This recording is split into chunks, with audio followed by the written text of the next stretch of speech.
Namaskar viewers. Hello and welcome to Sansad TV. I am Teena Jha. You're watching Perspective. India is making remarkable strides in artificial intelligence, leveraging its potential for public good and national development. At the AI Action Summit held in Paris recently, Prime Minister Narendra Modi highlighted India's commitment to technological advancement and innovation, asserting that we are developing AI applications for larger public good. Talking about India's AI vision, the Prime Minister noted that India, considering its diversity, is building its own large language model for AI.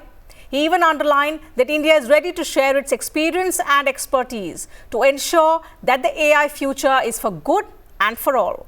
To talk about the strides India has made in embracing AI for development across different sectors and the framework we are creating to address ethical concerns, security risks and skilling and reskilling of workforce, I am delighted to welcome on this broadcast two very distinguished guests, Mr. Abhishek Singh, Additional Secretary, Ministry of Electronics, Information and Technology, and Mr. Madhusudhanan Baskaran, Principal Consultant, IIT Madras, Pravartak. Thank you, gentlemen, for joining us on this broadcast on Sansad TV. Before we focus on the assertions made by Prime Minister Modi at the AI Action Summit, Mr. Singh, the first question to you about India's adoption of AI. The first word from you perhaps on the key outcome of this AI Action Summit we saw last week, which was co-chaired by Prime Minister Modi along with the President of France. Yeah, as you rightly said, India and France co-chaired the summit. Honorable Prime Minister was there along with President Macron, and India and France were actively involved in conceptualizing this summit for a very long time. In fact, India was part of the steering committee and we were part of the 5 working groups. The 5 working groups included the working group on governance, trust in AI, public interest, future of work and culture and innovation. And all these working groups worked very hard for the last few months to come to the deliverables of the summit, and the deliverables included the declaration which kind of outlined the way AI will be implemented, how AI governance will take place, and most importantly, the 2 very key important announcements that were made at the summit included the public interest AI, which included setting up a foundation, the current.ai initiative with an investment of almost 400 million euros, which would take up projects for advancing the cause of AI. India has been a founder country member to join the foundation, and we'll be working with the other stakeholders there for ensuring that how we can take measures and how we can take projects to democratize access to compute, democratize access to data sets and algorithms. So that is a very key outcome of the summit. The other key outcome was coalition for sustainable AI. How do we ensure that we not only develop AI, but we develop that in a sustainable manner without using too much of energy, use green energy for building the data centers which power the AI solutions, and work towards that. India was a signatory for the coalition for sustainable AI also. And in addition, we agreed to work towards building applications and use cases that can help societal problems at scale and that can help kind of create an AI use case in almost all country. And it was also decided in the summit that India will be hosting the next summit, which will bring together all the stakeholders from across the world to India, and that will be a great opportunity to showcase our strength on what we have been building and what we have been working on in the field of artificial intelligence. Sure. We'll be talking about these initiatives and efforts that the government is undertaking to strengthen India's AI revolution. But Mr. Baskaran, your thoughts on how India is embracing artificial intelligence, because AI is no longer a futuristic concept. It's a reality, an immediate reality that is reshaping our digital landscape. Okay. So now I'll start off with 3 things. So I am part of IITM Pravartak. I am also part of Bharat Jan Consortium. So myself, Professor V. Kamakoti, the Director of IIT Madras, and Professor Umesh are the 3 people representing IIT Madras in the Bharat Jan Consortium, which was mentioned by the Prime Minister Modi ji, Honorable Prime Minister in France. And of course, Professor Ganesh Ramakrishnan is leading the initiative, the AI initiative through Bharat Jan in India. Professor Ganesh is from IIT Bombay, and this is a consortium of 5 IITs, 1 IIIT and 1 IIM. IIT Bombay, IIT Madras, IIT Mandi, IIT Delhi, sorry, not IIT Delhi, IIT Hyderabad, IIT Hyderabad and IIM Indore. No, I'm proud to be part of the consortium and see that we are building foundational models for India. That is point number one. So we are able to take the theoretical concepts to practice from the academic perspective. And the second most important thing, which Pravartak is very actively doing through a MOU with BharatJan, is to take this to the end users. So we have started talking to various stakeholders in the government, central government, as well as we are also talking to the Indian Army, where data could be pretty sensitive, where maybe we have to build a system in an air-gapped environment. That means the foundational model that you build for the end user can be used only, is air-gapped and not available. And of course, the larger picture of taking all the models to the public. It becomes open source, and we are talking of India-centric LLMs because the primary focus is going to be Indian data. Right.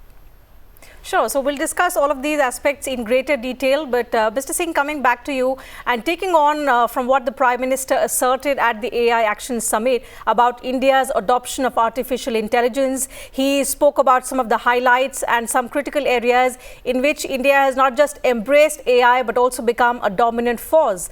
Talk to us about some of these ambitious steps that the government has undertaken to put India in that leadership position, especially in critical areas which transform people's lives. Like India, of course, as you all know, the Honorable Prime Minister and the government approved the India AI mission last year, which an investment of more than 10,372 crores towards taking up steps which will address the gaps that exist in India's AI story. And these, the whole implementation of the India AI mission is based on taking steps in 7 key pillars. And what are these 7 key pillars? Like, first and foremost, the biggest bottleneck, the biggest obstacle to developing AI applications, foundation models in India has been availability and access to cost to compute, which is reasonable and which is accessible and affordable. So in the India AI mission, what we have done is that we have empaneled cloud service providers to make GPUs available. Almost 18,000 GPUs have been made available at a cost which is much lesser than anywhere else. Like the cost that we have discovered through the bidding process is around 115 rupees per GPU per hour. And on top of that, India will be giving almost a 40% subsidy. 40% cost will be borne by the government and rest will be borne by those who are needing it.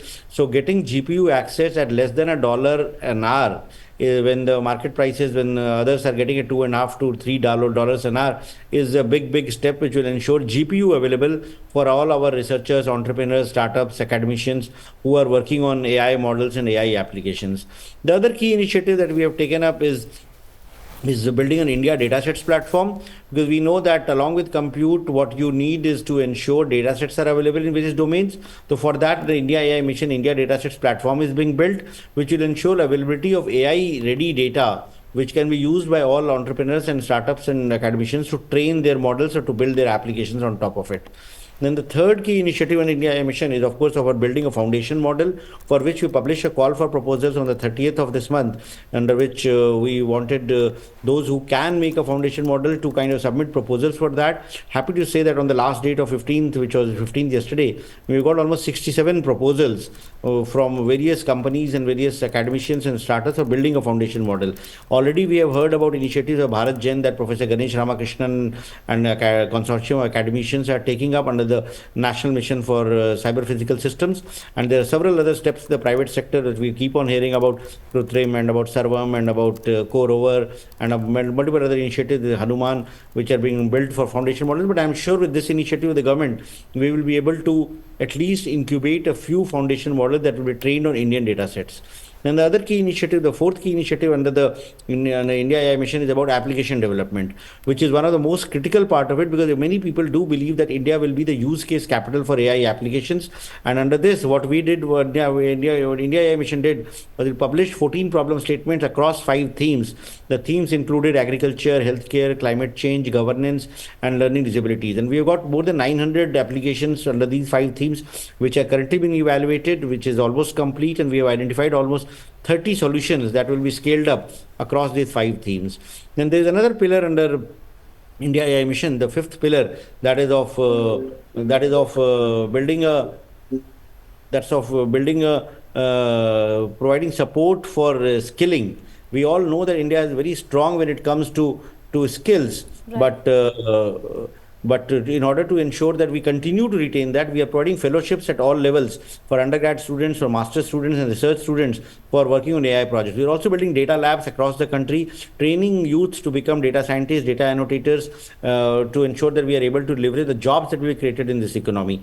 The sixth pillar is also about the startup initiative, how to provide support to startups at all stages, pre-seed stage, seed stage, and also at the mature stage.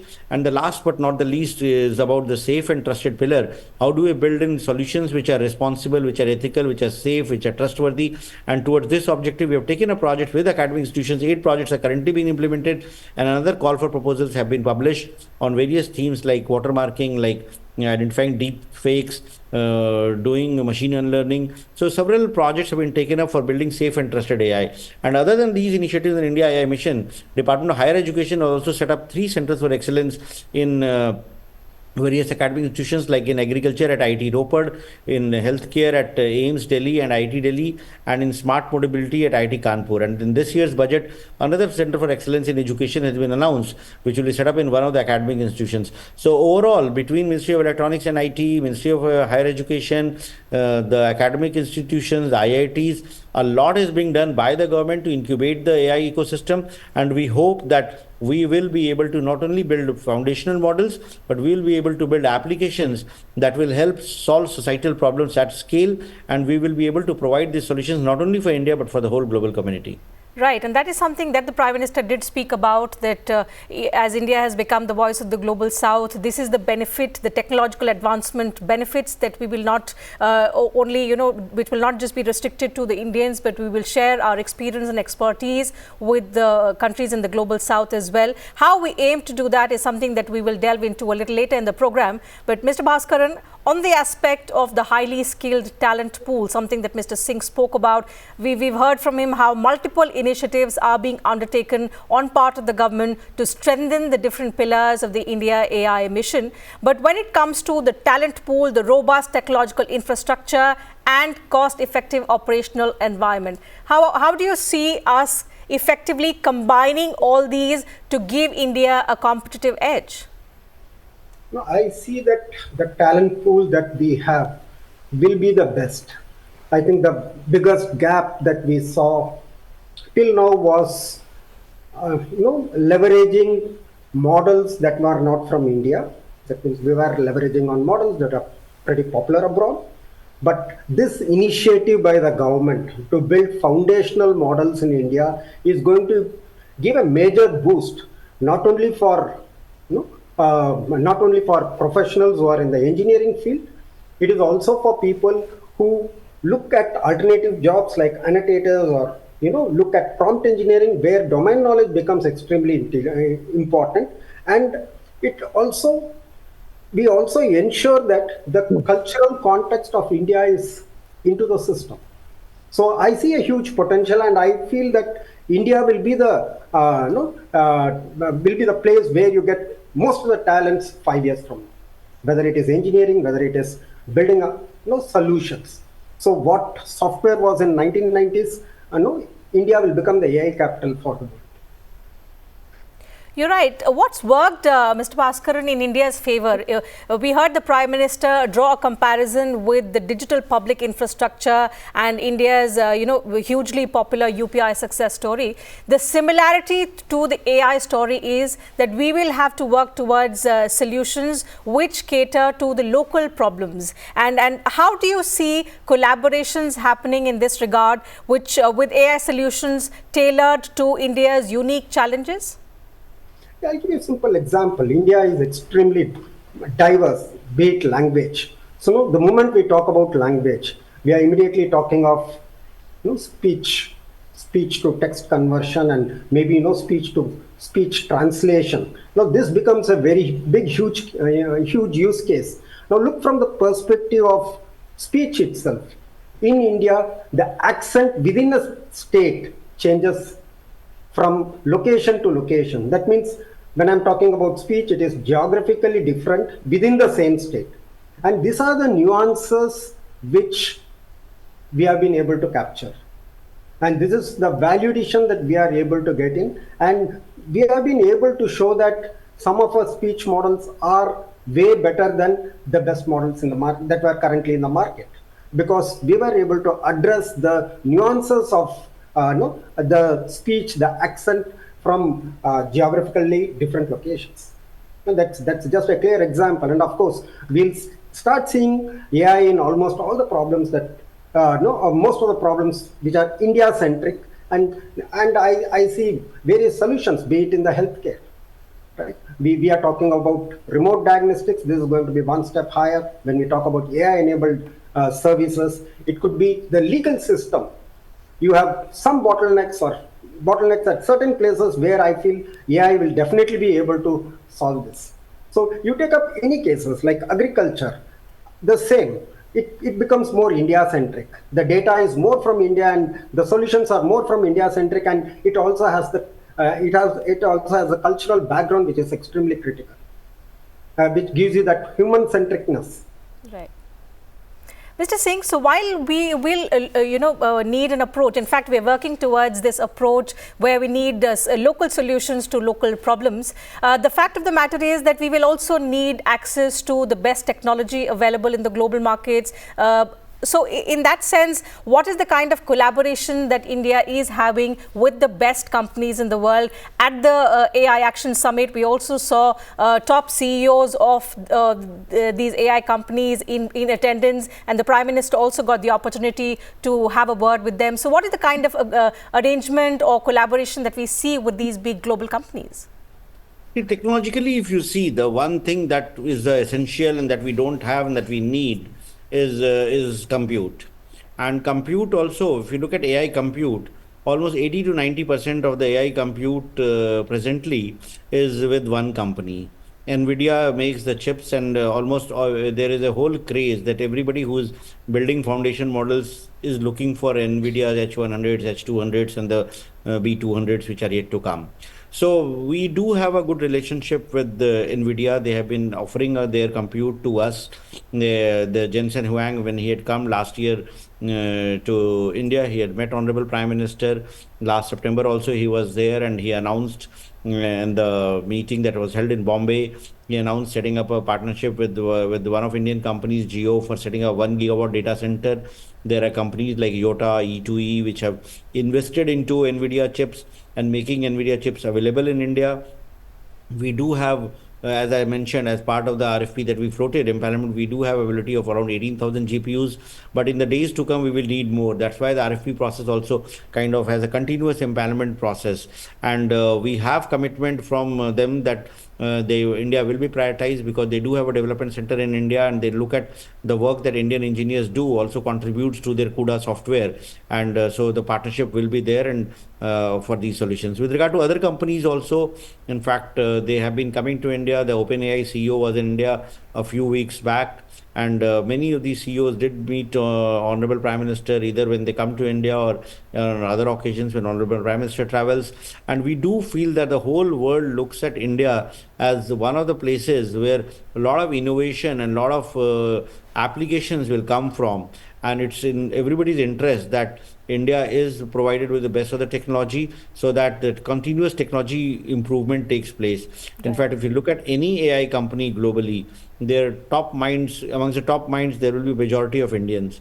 So that way we do have our talent advantage, and with our progressive policies, with the government support for AI implementation, the whole world does look at India as a potential partner for working together in this field. You're right. Not just a progressive partner, but also a partner which believes in inclusive development. So when India was the G20 president in 2023, Mr. Singh, our theme was Vasudhaiv Kutumbakam. So we wanted to share the benefits of development with everyone. We heard the Prime Minister did speak about an AI future for all, which benefits everyone, including countries in the global south. What is the roadmap that India has in terms of sharing our experience, our expertise, with the technological benefits of AI, which Indians have built for themselves, the applications that we are using and we now want to share with the others? We are going to replicate the DPI playbook. Under digital public infrastructure, the solutions that India has developed, India has already offered it to the global community. And in fact, if you look at it, already almost 18 to 19 countries are implementing a biometric based identity platform similar to Aadhaar, with the initiative that's being spearheaded by MOSIP. There are a lot of countries which have adopted UPI. In fact, Paris, where the summit was being held, UPI is you can actually buy a ticket to Eiffel Tower or you could do shop in Galeries Lafayette by using QR codes on your UPI app. So, and there are many countries which are looking at building digital payment solutions. Brazil has built Pix, which is similar to UPI, and they're also looking at several other solutions. DigiLocker, the data architecture about which Honorable Prime Minister spoke about, that is also being looked into by various countries like Sri Lanka, country like Philippines, Vietnam. They all are looking at several aspects of India's stack. Right. Then our healthcare solutions, whether it's eSanjeevani or Ayushman Bharat Digital Mission or Diksha, they are also being adopted, seen to by countries in Africa and several other low and medium income countries. Similarly, the AI application that we are building up, our Honorable Prime Minister has always said that in the spirit of Vasudha Kutumbakam, just like we offered our COVID application solution to the global community, we should be not only building AI applications, but in these sectors, especially socially relevant sectors like healthcare, education, agriculture, we should be offering it to the global community. And we do feel that once our AI repository is ready, it will be available for the world to see. We also offer a lot of support to many of the countries in the field of capacity building, in field of training, for building technology products for public service. So that would also continue. So what I feel is in days to come, when we are preparing to host the next summit, the next AI summit, which might be called AI Impact Summit, we will be, in the run-up to that, we will be working very closely with various partner countries in identifying what their needs are and in what ways what we have done in India can help them in adopting, adapting or modifying those solutions for their needs. Right. So before we hold that AI Impact Summit, there are several questions, with regard to the kind of transformative impact that AI is having. Mr. Baskaran, one question to you on the challenges that persist and how we need to address them. So while Indians have embraced AI as a huge opportunity, the fact of the matter is that every opportunity brings with it a challenge. So what are some of the key problems that you see in terms of India embracing technology, artificial intelligence in different sectors which are impacting Indians in our daily lives, for example, education, healthcare, agriculture and so on, but at the same time the roadmap that we have to deal with these challenges? Yeah, I think the biggest challenge that we might face is models are becoming larger and larger, and larger models, you require more compute, larger carbon footprint.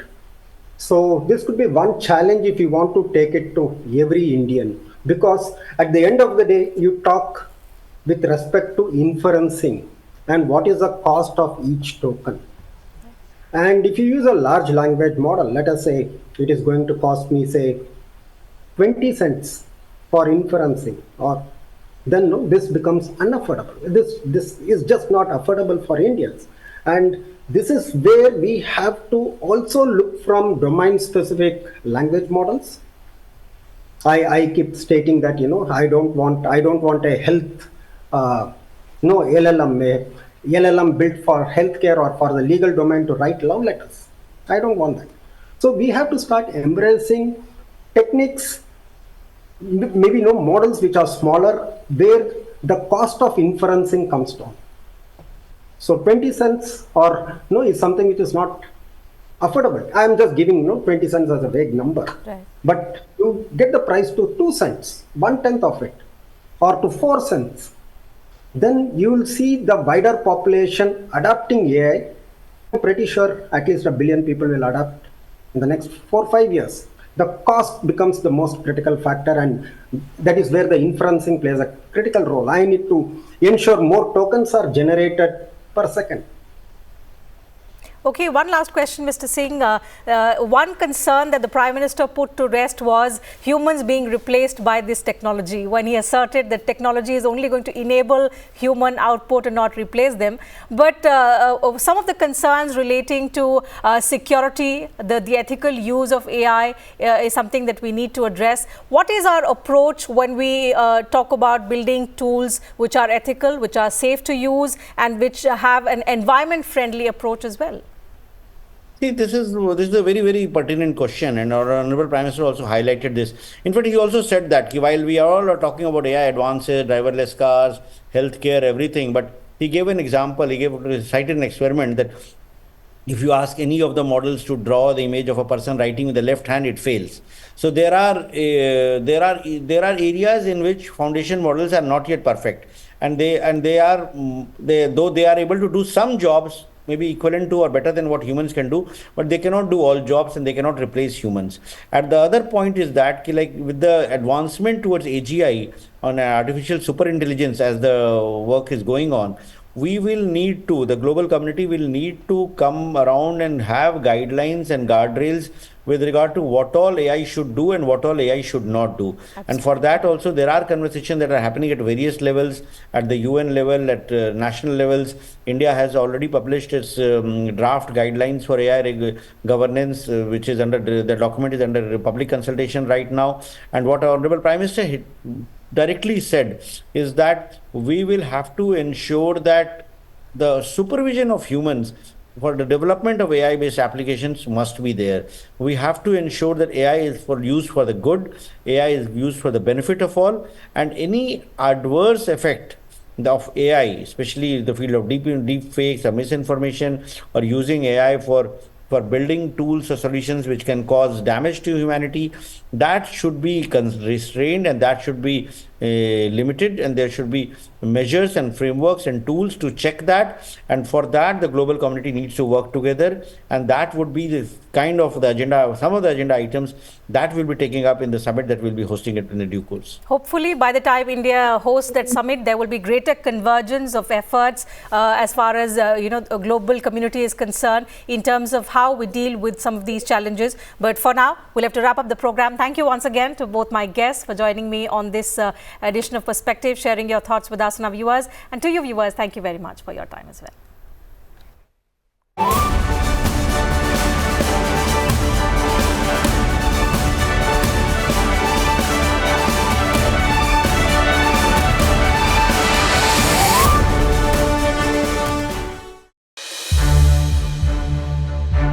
To watch more programs of Sansad TV, subscribe to our YouTube channel and don't forget to like and share them.